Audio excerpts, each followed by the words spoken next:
Bonjour à toutes et à tous, c'est Karcha et aujourd'hui on se retrouve pour un nouvel Archosaur. Et contrairement au dernier Archosaur, on va se concentrer sur un dinosaure qui est plus connu que le Beckelspinax, c'est-à-dire le Compsognathus.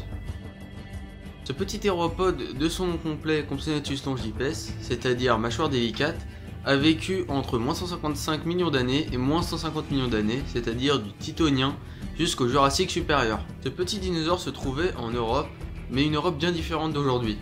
En effet, l'Europe était divisée en îles qui étaient au milieu de la mer Thétis. La mer Thétis est une mer qui se verse du Cambrien jusqu'au Jurassique supérieur. Notre petit dinosaure du jour faisait partie des Compsognathidae, et plus précisément il faisait partie du groupe des Coelusauriens. Dans les Compsognathidae, on retrouve par exemple le Sinosauropteryx ou le Juravenator. Ce ne sont sûrement pas des noms que vous avez déjà entendus, mais ils étaient de redoutables prédateurs. Le Compsognathus, quant à lui, était plus petit car il faisait environ 1 mètre de long pour 30 cm de haut et un poids de 3 kg. En effet, il n'avait pas le calibre des gros carnivores comme le T-Rex ou le Carnotaure car il se nourrissait plutôt de petits vertébrés ou d'insectes bien présents à l'époque. Un fossile assez remarquable nous permet de mettre enfin un nom sur ses proies car un petit lézard appelé Bavarisaurus a été retrouvé dans le corps d'un Compsognathus fossilisé. C'est bête quand même, il n'a même pas pu digérer son bout de gras. Le gras, c'est la vie. Bah non, du coup il est mort. Venons-en maintenant à la découverte de notre créature. C'est en 1850 qu'un paléontologue allemand du nom de Joseph Obendorfer a trouvé dans les dépôts calcaires de Solnhofen, en Bavière, 2 fossiles de Compsognathus. Plus tard, d'autres fossiles seront retrouvés presque complets, et c'est en 1972 que le Compsognathus corallestri sera découvert dans le sud de la France. Les fossiles nous renseignent encore une fois sur le mode de vie de notre petite créature.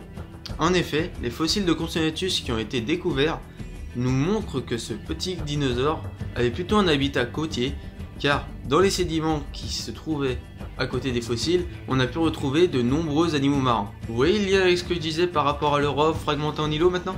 On peut penser que cet habitat côtier lui permettait aussi d'éviter de côtoyer les territoires de chasse des plus gros carnivores. En effet, vous avez déjà pu le voir dans un film assez célèbre de Steven Spielberg, je vous le mets dans le mille.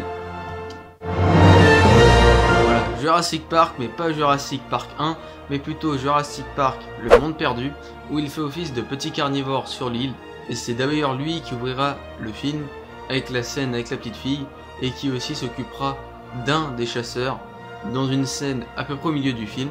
En effet, je trouve que cette représentation du Compsognathus est assez fidèle à la réalité, car on peut y voir un Compsognathus qui chassait en meute, mais il n'y a rien qui est prouvé, mais on peut penser effectivement que ces petits dinosaures chassaient plutôt en meute pour attaquer des dinosaures un peu plus gros qu'eux. Voilà pour le Compsognathus, je vous l'ai présenté dans les grandes lignes, sans rentrer dans les gros détails scientifiques que je ne maîtrise pas car j'ai pas envie de raconter des choses qui seraient erronées. Comme d'habitude, je vous invite à compléter cette vidéo avec vos recherches personnelles ou vos connaissances personnelles dans les commentaires. Je vous invite aussi à liker, partager et commenter pour que mes vidéos soient un peu plus vues, ça ferait extrêmement plaisir. Et sur ce, je vous dis à plus dans un autre temps.